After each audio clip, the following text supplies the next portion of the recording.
Hello everyone, welcome back to my channel word of love का निस्बात लेके आ गई हूँ गाइस। उससे पहले मैं कुछ इंपॉर्टेंट बात कहना चाहूँगी गाइस। मैंने ना एक न्यू चैनल खोला है जिसमें मैं चाहती हूँ ईजान जान ई एंड शांगवन फैन फिक्शन एक्सप्लेन करूँ। तो गाइस, आप लोग ईजान फैन फिक्शन मुझसे सुनना चाहते हैं या नहीं, प्लीज़ कमेंट सेक्शन में बताना, क्योंकि मैं फर्स्ट ट्राई करूँगी। ये मेरा फर्स्ट टाइम होगा जहाँ पे मैं ईजान फैन फिक्शन को लेकर थोड़ा रिसर्च करूँगी। सो आई एम एक्साइटेड, बट मैं आप लोगों से पहले जानना चाहूँगी कि आप लोग एक्साइटेड है या फिर आप लोग सुनना चाहते हैं मेरे वॉइस से, वो भी ईजान या फिर जानी फैन फिक्शन। तो ज़रूर बताना। मैं न्यू चैनल का लिंक तो बहुत जल्दी शेयर करूँगी कम्युनिटी पर। और हाँ, शांगवन फैन फिक्शन जो मुझे अभी लगातार कमेंट मिल रहा है कि शांगवन फैन फिक्शन वो लोग सुनना चाहते हैं मुझसे, तो उसके लिए ही मैं सेकंड चैनल खोल रहा हूँ जिसमें मैं जान ई ईजान एंड शांगवांग फैन फिक्शन शेयर करूँ। तो गाइस, आप लोग ज़रूर बताना कि आप लोग सुनना चाहते हैं। तो बहुत बातें कर लिया, बस यही कहना था मुझे। और कल वीडियो इसलिए नहीं आया क्योंकि मेरी तबीयत ठीक नहीं था, ठीक है। And now I am good, so I explain this. तो चलिए, अब बहुत बकवास कर लिया, स्टार्ट करते हैं आज का पार्ट। विंग अपने घर आता है गुस्से में। वो इतना ज़्यादा फ्रस्ट्रेटेड था कि वो ना अपनी कार की को घर के मतलब आने के बाद ही ना एकदम फेंक दिया था। कहाँ गिरा था कार का की उसे खुद नहीं पता, बट उसे बहुत ज़्यादा गुस्सा आ रहा था। वो गुस्से में घर के अंदर जाके अपने शूज़ जो भी था ना, जैकेट, वो इधर उधर ना फेंकने लग गया था। इसे इतना ज़्यादा गुस्सा आ रहा था। वो गुस्से में ये सब कुछ खोल कर अपना शर्ट खोल दिया था। शर्ट खोलने के बाद वो डायरेक्ट एकदम वॉशरूम के अंदर चला गया था। और वो ना एकदम ठंडे ठंडे, इतना ठंडा पानी था ना वहाँ पे, एकदम खड़ा हो गया ठंडे पानी पर, और वो भीग रहा था। उसका पूरा बॉडी भीग रहा था। विंग अभी भी ना गुस्से में था। वो ना गुस्से में ना वहीं पे खड़ा होकर ना, वो जो दीवार होता है ना वॉल, वहाँ पे ना पंच कर रहा था। उसे इतना ज़्यादा गुस्सा, उसके हाथ में ना निशान बन गया था। लेकिन उसकी गुस्सा ना इससे भी ज़्यादा था, जहाँ पे वो बस वहीं पे खड़ा हुआ था, अपने आप को शांत करने की कोशिश कर रहा था। ये हमेशा ही होता है, जब भी उसे गुस्सा आता है, जब भी उसका काम सही से नहीं होता ना, तभी उसे गुस्सा आ जाता है और वो इसे ठंडे पानी पर एकदम शावर लेता है। कई घंटे, तकरीबन 1 या 2 घंटे तक तो वो मतलब वहीं पर ठंडे पानी पर खड़ा रहा। एंड फाइनली पूरे 2 घंटे बाद जाके वो बाहर आया। 2 घंटे बाद वो फ्रेश हो गया था। एंड अब वो थोड़ा सा शांत था। वो अपने माइंड को अभी थोड़ा सा शांत कर पाया था, जहाँ पे वो अब मतलब बाथ रोब को पहन कर एकदम बेड पर बैठ गया था। वो ना अभी सोचने लग गया था। वही पुरानी बात है जिसके कानों में, मतलब उसके कानों में गूंज रहा था। वही पुरानी याद है जिसको उसकी आंखों के सामने, मतलब ना चाहते हुए भी ना दिखाई दे रहा था। वो जब भी ना आइज़ को बंद करता है, तभी उसके आइज़ के सामने हज़ारों मेमोरीज़ घूमने लगते हैं, जो मेमोरीज़ वो भी याद नहीं करना चाहता था। जहाँ पे ना वो ऐसे ही बैठा हुआ था, तभी उसके फ़ोन पे एक कॉल आता है। विंग तुरंत ही रिसीव कर लिया था। फ़ोन की दूसरी तरफ की बातों को सुनकर विंग नोट करता है और फ़ोन को वहीं पे रख कर वो मतलब अपना जो रोब था ना वो पहन लेता है। पहनने के बाद वो वही अपने अंडरग्राउंड जो रूम था ना वहाँ पे चला जाता है। एंड वहाँ से ही एग्जिट डोर को खोल दिया। एग्जिट डोर खोलने के बाद ही वहाँ पे 2 इंसान एंट्री किया, जहाँ पे विंग उन दोनों को देखकर कहता है, अभी इस टाइम को तुम दोनों, जहाँ पे वहाँ पे एक लेडी थी और एक मैन था, जहाँ पे उस लेडी ने कहा, अरे विंग ऐसे भी मत बोलो, और वैसे भी इतने साल हो गए हैं और इतने दिन हो गए हैं हम लोग मिले नहीं हैं, तो मिलना तो जाहिर है ना, और तुम हमारे दोस्त हो तो ऐसे कैसे बर्ताव कर सकते हो। जहाँ के सुनने के बाद विंग उस लेडी की तरफ देखता है और वो कहता है, चेंग शियाओ, तुम्हें पता है मैं अभी उस स्टेज में नहीं हूँ कि मैं अभी तुम लोगों से मिलूँ। जहाँ पे ये सुनने के बाद चेंग शियाओ कहता है, विंग कम ऑन, अब क्या ये बात याद रख कर हमसे दूर रहे हो। देखो हम इतने साल हो गए हैं मिले नहीं हैं, तकरीबन 5 साल हो चुका है कि तुम हमें अवॉइड करके चल रहे हो। तुम बताओगे ये रीज़न क्या है हमें अवॉइड करके चलने का। हम तुम्हारे दोस्त हैं, ये मत भूलो तुम। जहाँ पे ये सुनने के बाद वहाँ पे जो मैन था ना वो आगे आता है और वो कहता है, चेंग शियाओ ऐसे बात मत करो। जहाँ पे ये सुनने के बाद चेंग शियाओ गुस्से में कहता है, ओह शट आप जी चैन। जहाँ पे ये सुनने के बाद जो मैन था जिसका नाम जी चैन था वो कहता है, चेंग शियाओ तुम अब यहाँ पे आके शुरू मत हो जाओ। जहाँ पे जो चेंग शियाओ था, चेंग शियाओ कहता है तुम भी शुरू मत हो जाओ। जहाँ पे उन दोनों की ऐसे नोक-झोंक को देखकर ना, मतलब लड़ाई देखकर ना, विंग कहता है तुम दोनों शांत हो जाओ। जहाँ पे वो दोनों एकदम शांत हो गए एंड विंग को देख रहा था। जहाँ पे विंग कहता है चलो अंदर। जहाँ पे उन लोगों को लेकर वो अंडरग्राउंड रूम से बाहर निकल कर वो एकदम मतलब अपने जो लिविंग रूम था ना वहाँ पे आ गया था। जहाँ पे वो दोनों ही वहाँ पे बैठ गए एंड बैठ कर वो रूम को, मतलब जो लिविंग रूम था ना उसे देखने लगा। लिविंग रूम एकदम सिंपल था, वाइट कलर के मतलब पेंट किया हुआ था वॉल पे, लेकिन वाइट के साथ ब्लैक कॉम्बिनेशन भी था। कॉम्बिनेशन था। जहाँ पे उन मतलब कलर कॉम्बिनेशन को देखकर ना जो जी चैन था, जी चैन कहता है, विंग ये ऐसी वियर्ड कॉम्बिनेशन का रूम क्यों पेंट किया है तुमने। जहाँ पे चेंग शियाओ हंसता है और वो कहता है, ओ कम ऑन जी चैन, ये उसका अलग ही टेस्ट है जो हमारे दिमाग में कभी घुसेगा नहीं। जहाँ पे ये सुनने के बाद विंग आइज रोल करते हुए कहता है, देखो पहली बात, मेरे कमरे को लेकर या फिर मेरे जो फ्लैट है उसे लेकर बिल्कुल भी कोई बकवास मत करना।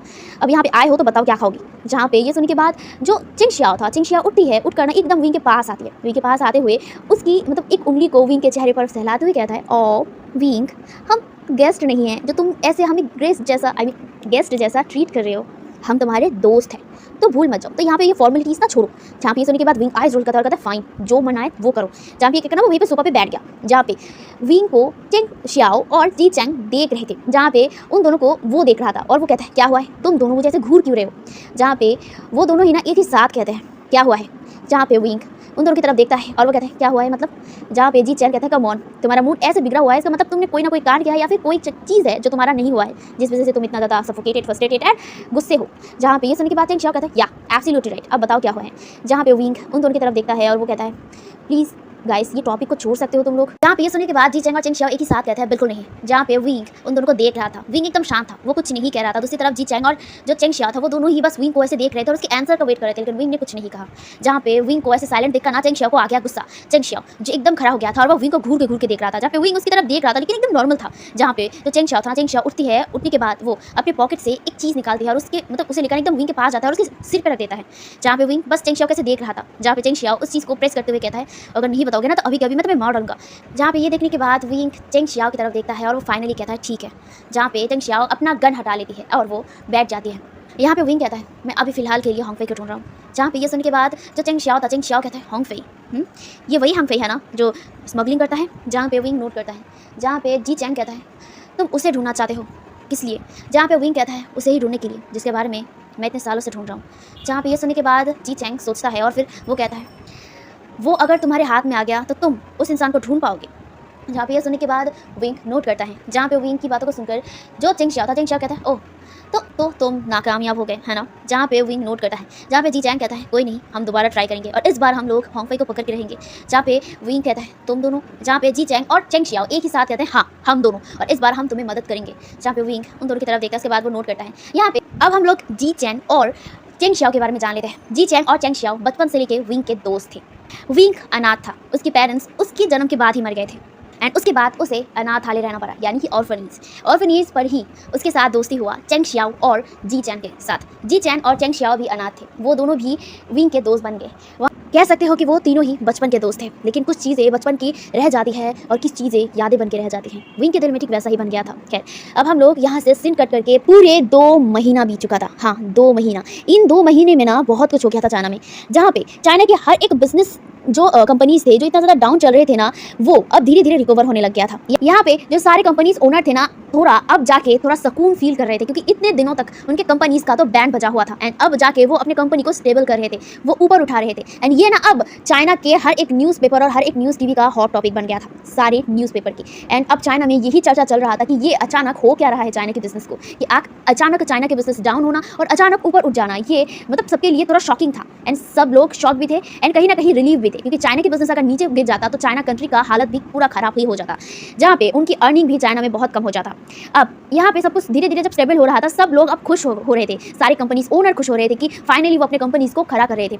वहीं पर अगर हम लोग वीजी कंपनी की बात करें तो ये कंपनी ऑफ कोर्स चाइना में अभी भी टॉपेस्ट कंपनी में से ही एक था एंड ये कंपनी सबसे ज़्यादा अर्न बिजनेस में कर रही थी। हालांकि अभी जो कंपनी जो अभी मतलब स्टेबल हो रही थी वो भी अर्निंग कर रहे थे, लेकिन इससे कई ज़्यादा बिजनेस स्ट्रैटेजी में आगे वीजी कंपनी थी। वीजी कंपनी से अभी तक एक भी मतलब कंपनी टक्कर नहीं दे पाया है, क्योंकि हर एक प्रोजेक्ट बड़ा प्रोजेक्ट जो बाहर या आउट ऑफ कंट्री से आ रहा है, सारे जो मतलब इन्वेस्टर थे वो मतलब वीजी कंपनी पर ही जाके इन्वेस्ट कर रहे थे, क्योंकि उन्हें पता है कि सारे कंपनीज अभी डाउनफॉल पे है, तो वहाँ पे इन्वेस्ट करना माने मतलब अपना ही लॉस कर लेना, तो इसीलिए वहाँ पे कोई इन्वेस्ट नहीं कर रहा था। मतलब सारे जो कंपनीज मतलब बाहर के आउट ऑफ कंट्रीज के जो कंपनीज जो मतलब शेयर होल्डर बनते हैं या फिर इन्वेस्ट करते हैं कंपनी पर एंड प्रोजेक्ट करते हैं मिलकर, तो यहाँ पे जो सारे बड़े प्रोजेक्ट होते हैं ना, वो सबसे ज़्यादा मतलब वीजी कंपनी ही अचीव कर रही थी। यहाँ पे बहुत सारे मीटिंग्स हुए थे जहाँ पे वीजी कंपनी के ओनर आए थे एंड उन्होंने मीटिंग को सक्सेसफुल किया है। एंड बार जितनी बार ये प्रोजेक्ट को लेकर बात होता था और प्रोजेक्ट आता था नया मतलब होता है ना, बिजनेस वर्ल्ड में बहुत सारे प्रोजेक्ट आते हैं न्यू जो प्रोजेक्ट मतलब बहुत बड़े होते हैं, वो सारे प्रोजेक्ट कहीं ना कहीं वीजी कंपनी ले रहा था, छोटे हो या बड़ा सारे प्रोजेक्ट ही वो वीजी कंपनी ले रहे थे। लेकिन इनमें से ना मतलब कई जो बिजनेसमैन से ना वो बहुत ज़्यादा गुस्सा हो रहे थे वीजी कंपनी से, क्योंकि सारे प्रोजेक्ट अगर वो ही ले लेंगे तो वो क्या करेंगे। ये ना टेंशन कहीं ना कहीं अभी तक वीजी कंपनी के साथ सारे कंपनीज की लग गई थी एंड सारे लोग अब कंपटीशन करने लगे थे कहीं ना कहीं वीजी कंपनी को नीचे गिराने की और अपनी कंपनी को ऊपर उठाने की। खैर ये तो हो रहा था चाइना के बिजनेस की स्ट्रैटेजी। यहाँ पे हाल फिलहाल में अभी वीजी कंपनी ने एक बड़ा प्रोजेक्ट ले लिया था। ये प्रोजेक्ट चाइना में ही होने वाला था एंड ये प्रोजेक्ट एक कंस्ट्रक्शन बिल्डिंग को लेकर होने वाला था एंड ये होने वाला था शंघाई में, यानी कि शंघाई की एक जगह पे एक बहुत ही बड़ा मॉल बनने वाला था, बहुत ही बड़ा शॉपिंग मॉल। एंड वो प्रोजेक्ट जो बड़ा था एंड इस प्रोजेक्ट के पीछे ना मतलब सारे लोग हाथ धो के पड़ गए थे। यहाँ पे अगर सबसे ज़्यादा हाथ धो के पड़ा था वो WR कंपनी था। WR कंपनी के साथ साथ यहाँ पे जो जिन कॉर्पोरेशन था, फिर नी कॉर्पोरेशन, जैंग कॉर्पोरेशन एंड साथ ही साथ एक्सेल कंपनी भी पीछे पड़ी थी। हाँ एक्सेल कंपनी, यहाँ पे कंपनीज की हर एक जो मतलब प्रोग्रेस थी वो कहीं से भी कम नहीं थी, किसी से भी कम नहीं था, लेकिन घूम फिर कर वो प्रोजेक्ट वीजी कंपनी ने ही ले लिया था। एंड अब वीजी कंपनी के दुश्मन ना बहुत सारे कंपनी बन गए थे, खास करके अगर बोला जाए WR कंपनी और एक्सेल कंपनी। WR कंपनी यानी वेन रोहान का कंपनी है ये। वेन रोहान पूरी मतलब बिजनेस वर्ल्ड में बहुत ही फेमस था, अपनी बिजनेस के तरीके के लिए नहीं या फिर अपने बिजनेस स्ट्रैटेजी के लिए नहीं, चीटिंग के लिए। हाँ, WR कंपनी चीटिंग करता है, ये हर एक बिजनेसमैन जो अभी तक बिजनेस वर्ल्ड में काम कर रहा है ना, वो सभी जानते हैं। एंड कहीं ना कहीं ये लोग ये चीज़ पसंद नहीं करते हैं कि वेन रोहान हमेशा ही हर चीज़ में, हर प्रोजेक्ट को पाने के लिए पैसा या फिर काले धंधे करने के बाद या फिर चीटिंग करने के बाद वो प्रोजेक्ट को हासिल करते हैं। एंड दैट्स द रीजन ये जो कंपनी था ये टॉपेस्ट कंपनी में रहा करता था, क्योंकि ये चीटिंग करके ऊपर बढ़ता था। ठीक है, एंड ये पूरे बिजनेस वर्ल्ड में सबको पता है। खैर, तो यहाँ पे अब हम लोग मतलब WR कंपनी की तरफ देखते हैं। WR कंपनी पे यानी कि वेन रोहान जो अभी चिल्ला रहे थे, लिटरली पूरे जो ऑफिस था ना उसको ना अपने सर पे उठा लिया था और सबके ऊपर चिल्ला रहा था, सबको डांट रहा था, सबको प्रोजेक्ट के बारे में बोल रहा था कि ये प्रोजेक्ट मुझे कंप्लीट करके दो। लेकिन कोई भी इसे ठीक से कंप्लीट नहीं कर पा रहा था और कोई भी प्रोजेक्ट उन्हें अच्छा नहीं लग रहा था, उन्हें इतना ज़्यादा गुस्सा आ रहा था। यहाँ पे वेन रोहान चिल्लाकर अपने जो मतलब बेटे थे यानी कि वेन रोहान मतलब वेन चाओ एंड वेन शू, उन दोनों की तरफ देखता है और वो कहता है तुम दोनों निकम्मे, मैंने क्या कहा था तुम दोनों को कि एक अच्छा खासा प्रोजेक्ट को कंप्लीट करके दो, लेकिन तुम दोनों इतने ज़्यादा नालायक हो कि तुम लोग एक प्रोजेक्ट को संभाल नहीं सकते। जहाँ पे ये सुनने के बाद जो वेन शू था वो अपने सिर को नीचा कर लिया था और बोलता है फादर मैं कोशिश कर रहा था लेकिन ये वेन चाव की वजह से हुआ, इसकी वजह से, इसकी जिद की वजह से ये प्रोजेक्ट कंप्लीट नहीं हुआ ठीक से। जहाँ पे वेन चाव उसकी तरफ घूर कर देखा और वो कहता मैं नहीं, तुम थे, तुम्हारी वजह से हुआ है। जहाँ पे वो दोनों ऐसे ही झगड़ा करते हैं, लेकिन वेन रोहान को ना बहुत ज़्यादा गुस्सा आ रहा था। तभी उनके फोन पर एक कॉल आता है जहाँ पे वो अपने आप को शांत करता है और वो ना फोन की तरफ देखता है। एंड फोन पे देखने के बाद ही ना वो अपने आप को एकदम पूरा शांत कर लिया था और वो ना फोन को रिसीव कर लेता है। जहाँ पे फोन के दूसरी तरफ से मतलब एक आदमी कहता है क्या हुआ है तुम्हें। जहाँ पे दूसरी तरफ की बातों को सुनकर वेन रोहान कहता है हमें वो प्रोजेक्ट नहीं मिला है। जहाँ पे ये सुनने के बाद वो जो आदमी था वो कहता है कोई नहीं, वो मिल जाएगा, चिंता मत करो। जहाँ पे ये सुनने के बाद वेन रोहान जो अभी एकदम शांत होकर बात कर रहा था ना, वो अभी ना गुस्सा हो गया और वो कहता है तुम कर क्या रहे हो। हाँ, मैंने पैसे यूं ही तुम्हें नहीं दिया है, मैंने यूं ही तुम्हारे NGO पे मेरे पैसा नहीं लगाया है। तुम्हारा काम था कि मेरे काम को सक्सेसफुली करो, मेरे प्रोजेक्ट को तुम मुझे वापस दो, लेकिन तुम कर क्या रहे हो बैठकर। मैंने तुम्हें पैसे दिया है तो मुझे मेरा काम ठीक से कर देना तुम्हारा काम है, तो तुम क्या कर रहे हो। हाँ, तुम्हारी वजह से मैं अभी तक ये प्रोजेक्ट अपने हाथ में नहीं ले पाया और इतना बड़ा प्रोजेक्ट वो वीजी कंपनी ले गया। कर क्या रहे हो। हाँ, तुमने तो कहा था कि मुझे वो प्रोजेक्ट मिल जाएगा और वो वीजी कंपनी कुछ नहीं कर पाएगा, तो क्या हुआ। हाँ, मुझे तुम बेवकूफ़ बना रहे हो। याद रखो मेरा नाम वेन रोहान है, मैं अच्छे के लिए अच्छा और बुरे के लिए बहुत बुरा बन सकता हूँ। तुम्हें मैंने पैसा दिया है तो पैसे का मैं अपनी चुन कर उसे वापस लूँगा अगर मेरा प्रोजेक्ट मुझे नहीं मिला तो। जहाँ पे दूसरी तरफ से वो जो मैन था वो कहता है शांत हो जाओ, वो तुम्हें ज़रूर मिलेगा, तुमने मुझ पे भरोसा किया है तो ज़रूर मिलेगा। जहाँ पे वेन रोहान कहता है मिलना चाहिए वरना ये पैसा तो जाएगा और तुम भी इस दुनिया से जाओगे। छापी सुनने के बाद वो इंसान सिर्फ नोट करता है और वो कॉल कर देता है। जहाँ पे वेन रोहान ना अपना गुस्से से ना एकदम वहाँ से भर कर चले गए थे। अब हम जो इंसान ने वेन रोहान को कॉल किया था वहाँ पे देखते हैं। जहाँ पे कॉल कट करने के बाद ना वो उस फ़ोन की तरफ देखता है और वो हंसता है और वो कहता है फूलिस्ट, तुम एक नंबर के गधे हो। ये कहकर वो हंसने लगा था। जहाँ पे वहीं पर एक और आदमी था जो चेयर पे बैठा हुआ था। जहाँ पे वो कहता है क्या हुआ है। जहाँ पे वो इंसान कहता है बॉस, यहाँ पे बाकी कुत्तों की तरह ये भी भौंक रहा था। तो ये सुनने के बाद वो इंसान हंसता है और वो कहता है क्या, किस लिए भौंक रहा था। जहाँ पे वो इंसान कहता है बॉस वो प्रोजेक्ट नहीं मिला इसलिए ये भौंक रहा था कुत्ता कहीं का। जहाँ पे ये सुनने के बाद वो कहता है तुमने वो काम किया जो मैंने कहा था। जहाँ पे वो इंसान नोट करता है वो कहता है हाँ, और ये कहकर वो एक फाइल निकाल कर उस इंसान की तरफ बढ़ा देता है। वो इंसान उस फाइल को देखता है और उसे खोल कर देखने के बाद वो हंसता है और वो कहता है गुड, वेरी गुड शू यांग, वेरी गुड, मुझे तुमसे यही उम्मीद थी। जहाँ पे ये सुनने के बाद शू यांग नोट करता है और वो यहाँ से मतलब वो करके चला जाता है। जहाँ पे वो जो इंसान था वो साइड में एक फाइल को रखता है और वो उठता है। उठने के बाद वो किट के पास जाता है और वो एक डेविल और बहुत ही खुशी वाला स्माइल देकर ना कहता है मैं वापस आ चुका हूँ चाइना, मैं वापस आ चुका हूँ और इस बार पूरे चाइना को मैं अपना बनाऊंगा। ये शहर मेरा होगा, ये कंट्री मेरा होगा और इस कंट्री की सारी चीज़ें मेरे होंगी, मेरे मुट्ठी में पावर होगा। मैं वापस आ चुका हूँ और इस बार 100 गुना शक्ति के साथ।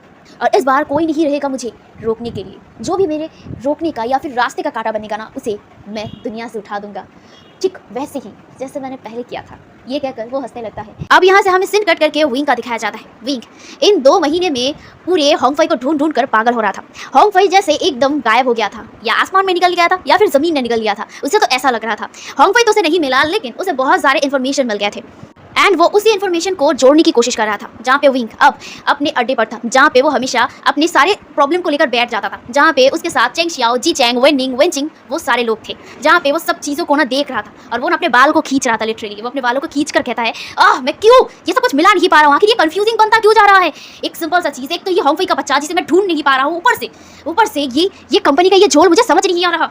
जहाँ पे जो मतलब विनिंग था, विनिंग कहता है शांत हो जाओ विंग, शांत हो जाओ, हम संभाल लेंगे। जहाँ पे विंग कहता है 2 महीना हो चुका है बट संभालने के तो कुछ हो ही नहीं रहा। देखो ये कंफ्यूजिंग बनता जा रहा है। पहले ये वीसी कंपनी ये कहाँ से उड़कर आकर जुड़कर बैठ गया है। ये कंपनी अभी भी टॉप पर है और बाकी सारी कंपनी इतने ज़्यादा डाउनफॉल पे, और अभी 2 महीने के अंदर ये सारी कंपनी अब स्टेबल हो रहे थे। मतलब मुझे कुछ समझ नहीं आ रहा आखिर हो क्या रहा है, ये मुझे बताओगे कोई। जहाँ पे जो मतलब चेंग शियाओ था, चेंग शियाओ कहता है ओह स्टूपिड कहीं का, शांत रहो पहले, समझने दो हमें। जहाँ पे विंग ना चुप हो जाता है और कहता है हाँ समझो, और मुझे भी समझाओ। जहाँ पे वो ना एकदम चुपचाप बैठ गया था, जहाँ पे चेंग शियाओ और जी चेंग ना बहुत अच्छे तरीके से इन सारी इन्फॉर्मेशन को देख रहे थे। यहाँ पे इन 2 महीने में चेंग शियाओ और जी चेंग ने मिलकर कंपनीज यानी कि जो वीजी कंपनी थी उसके बारे में इन्फॉर्मेशन लेने की कोशिश किया है। विंग जो होंगफई था उसके बारे में इन्फॉर्मेशन लेने की कोशिश किया। यहाँ पे जी चेंग ने ज़्यादा से ज़्यादा विंग को हेल्प किया था होंगफई को ढूंढने के लिए। यहाँ पे होंगफई की लोकेशन उन्हें मिल ही नहीं रहा था, होंगफई का पता यहाँ पे होंगफई कहाँ हो सकता है, और हर जगह पे सर्च किया गया था जहाँ पे होंगफई मिला ही नहीं था विंग को। मतलब ऊपर से ये चाइना का जो हो रहा था ना अभी, ये भी उसके लिए थोड़ा कंफ्यूजिंग था। यहाँ पे जो जी चेंग था, जी चेंग विंग की तरफ देखता है और वो कुछ सोचने की बात कहता है विंग, जहाँ पे विंग कहता क्या है। जहाँ पे विंग के पास आने के बाद वो एक बड़ा सा मतलब फाइल लेता है और वो उसे खोलकर उसे दिखाते हुए कहता है ये देख रहे हो तुम। जहाँ पे विंग कहता है क्या है। जहाँ पे जी चेंग कहता है ये देखो, यहाँ पे सारे कंपनीज अचानक डाउनफॉल पे चले गए थे, है ना। जहाँ पे विंग कहता है हाँ। जहाँ पे जी चेंग कहता है वही तो, अगर सारे कंपनीज अचानक डाउन हो गए थे तो ये अचानक क्यों हुआ, क्योंकि बिजनेस एक तो होता है कि स्ट्रैटेजी की तरह, अगर हम लोग सेम स्ट्रैटेजी या फिर स्ट्रैटेजी को चेंज करके कंपनी को स्टार्ट करते हैं तो यहाँ पे मतलब ऊपर नीचे होना जाहिर बात होता है, कंपनी पे मतलब प्रॉफिट होना ना होना ये जाहिर है या सिंपल मतलब बात है। लेकिन यहाँ पे तो सारे कंपनीज अचानक डाउनफॉल पे चले गए थे, मतलब एक ही साथ ही सारे डाउनफॉल। एक कंपनी अगर डाउन पे चला जाता है या फिर बैंकक्रप्ट हो जाता वो अलग बात होता है, लेकिन यहाँ पे सारे कंपनीज एक ही साथ क्यों डाउनफॉल पे चला गया था। जहाँ पे ये सुनने के बाद विंग कहता है हाँ ये मैंने भी नोटिस किया है। जहाँ पे जी चेंग कहता है राइट एग्जैक्टली, एंड पॉइंट यही है कि सारी कंपनीज अगर एक ही साथ डाउन हुआ है इसका मतलब ये कोई नॉर्मल चीज़ बिल्कुल नहीं है। जहाँ पे विंग कहता है हाँ ये भी मुझे लगता है। जहाँ पे जी चेंग कहता है ठीक है, तो अगर ये ऐसा है तो इसका मतलब कहीं ना कहीं किसी ने इस कंपनीज को या फिर ये सारी कंपनीज को डाउनफॉल में जानबूझकर गिराया होगा। जहाँ पे विंग मतलब जी चेंग की तरफ देखता है, जहाँ पे जी चेंग कहता है हाँ देखो ये कहीं ना कहीं किसी का ना किसी फायदे की वजह से ही पूरे कंपनी को अचानक नीचे गिरा दिया है। देखो अगर एक कंपनी या फिर 2 कंपनी नीचे डाउन होता तो ये नॉर्मल बात होती, लेकिन एक ही साथ सारी कंपनीज नीचे गिरना यानी कि ये नॉर्मल बात नहीं है, यानी कि कहीं ना कहीं किसी ने जानबूझकर सारी कंपनीज को डाउन में गिरा दिया है। जहाँ पे ये सुनकर विंग कहता है बट इसमें उसका क्या फ़ायदा। जहाँ पे विंग की बातों को सुनकर जी चेंग कहता है यही तो फ़ायदा क्या है। जहाँ पे विंग कुछ देर सोचने के बाद कहता है अच्छा ये सारी चीज़ कनेक्टेड तो नहीं है ना। जहाँ पे जो चेंग शियाओ था, चेंग शियाओ एक फाइल को देखते हुए कहता है मुझे भी लग रहा है कि ये कनेक्टेड है। जहाँ पे विंग चेंग शियाओ की तरफ देखता है, चेंग शियाओ कहता है देखो यहाँ पे WR कंपनी की बात करें तो ये कंपनी बहुत मतलब बड़ा कंपनी था एंड टॉप कंपनी में था, लेकिन ये कंपनी भी डाउनफॉल पे चला गया था सिवाय वीजी कंपनी के। वीजी कंपनी टॉप था, ऑफकोर्स टॉप था, लेकिन यहाँ पे WR कंपनी भी कोई कम नहीं था, वो भी टॉप पे था, लेकिन वही अचानक क्यों नीचे गिर गया और सिर्फ मतलब वीजी कंपनी ही इतना ऊपर क्यों है। जहाँ पे विंग कहता है इसका मतलब तुम्हें लगता है तुम्हारे कहने का मतलब यही है कि वीजी कंपनी ने ही सारी कंपनीज को एकदम डाउन कर दिया, पर क्यों। जहाँ पे जो मतलब चेंग शियाओ था, चेंग शियाओ कहता है कहीं ना कहीं उसका कोई मकसद होगा। यहाँ पे उन सारे फोटोज़ को चेंग शियाओ सामने रखती है विंग एंड सबके सामने, और वो इसे दिखाते हुए कहती है इसे गौर से देखो। यहाँ पे ये इस कंपनी की मतलब वीजी कंपनी की जो भी बॉस है उसका कभी भी फेस हमने अभी तक नहीं देखा है और नाम भी अभी तक हम लोग नहीं जान पाए हैं। मतलब ये ना एक सीक्रेट पर्सन की तरह है, मतलब अपने आप को जैसे छुपा के रखता है। क्यों वो अपने आप को छुपाता क्यों है। जहाँ पे ये सुनकर विंग कहता है वही तो, इसका फेस हमने अभी तक नहीं देखा। जहाँ पे ये कहकर ना वो एक पिक्चर हाथ में उठाता है जिसने मतलब उस वीजी कंपनी का जो ओनर था उसने अपने फेस पे मास्क लगा के रखा था, मतलब जो मतलब फेस था ना, फेस पे सनग्लास लगा के रखा था और एक हेड पे ना जो टोपी टाइप का होता है ना वो लगा के रखा था, एकदम पूरी तरीके से अपने आप को ढक कर रखा था। जहाँ पे उसका चेहरा देखने पर ना मतलब कोई पहचान भी नहीं पाएगा ऐसे तरीके से। जहाँ पे जो विंग था, विंग कहता है वही तो, इसने फेस को इस तरह से ढक के रखा है जैसे कि वो अपने आप को छुपा रहा हो। जहाँ पे चेंग शियाओ कहता है एग्जैक्टली उसे अपने आप को छुपा रहा है। कहीं ना कहीं मुझे लग रहा है कि गड़बड़ी मतलब वीजी कंपनी पर ही है, तो हमें वीजी कंपनी के मेन ओनर को पकड़ना होगा, यानी कि इसको। यहाँ पे ये सुनने के बाद सब लोग ही ना उस फोटो को देखने लगते हैं। यहाँ पे जो मतलब वेनिंग था, वेनिंग कहता है इसका एक नाम भी तो है। जहाँ पे विंग कहता है वही नाम जो हमें पता चला था, वही LG। जहाँ वेनिंग नोट करता है, जहाँ पे विंग भी सोचने लगा था LG। हाँ, यहाँ पे वीजी कंपनी के ओनर का नाम LG था, बट LG का मतलब क्या है, किसी इंसान का नाम LG हो सकता है। विंग को अजीब लगा। जहाँ पे वो दोनों कुछ देर मतलब ऐसे ही साइलेंटली सोचने लगे थे, तभी वेनिंग के फ़ोन पर एक कॉल आ गया था। वेनिंग जब अपने फ़ोन को उठाता है उसके बाद वो बात करने के लिए वहाँ से चला जाता है। कुछ देर बाद वेनिंग अंदर आता है। अंदर आने के बाद वो मतलब सबकी तरफ देखता है और वो कहता है गाइस। जहाँ पे सब लोग ही वेनिंग की तरफ देखता है। जहाँ पे वेनिंग कहता है वो वापस आ गया है। जहाँ पे सब लोग वेनिंग की तरफ शॉकिंगली देख रहे थे। जहाँ पे यहीं पे सीन कट हो जाता है और हमें एक घर का दिखाया जाता है, या फिर कह सकते हो एक कमरे का। जहाँ पे उस रूम पे ना तेजी से दरवाज़ा खुलता है और वहाँ पे एक इंसान दौड़ के आता है और वो हाफते हुए कहता है बॉस वो वापस आ गया है। जहाँ पे ये सुनकर वो इंसान पीछे मुड़ गया था। है एवरीवन, तो आज का पार्ट मैं यहीं पे रखता हूँ। गाइस आई नो स्टोरी में बहुत ज़्यादा आपको मिस्ट्री देखने को मिल रहा है, बट अब कल से शुरू होगा असली गेम। तो जल्दी मिलेंगे नेक्स्ट पार्ट में। कौन कौन एक्साइटेड है ज़रूर बताना, और ये आपको कैसा लग रहा है ये भी बताना। तो कल से होगा अब कहानी की असली शुरुआत। तो जल्दी मिलेंगे हम लोग नेक्स्ट पार्ट में। तब तक के लिए बाय बाय।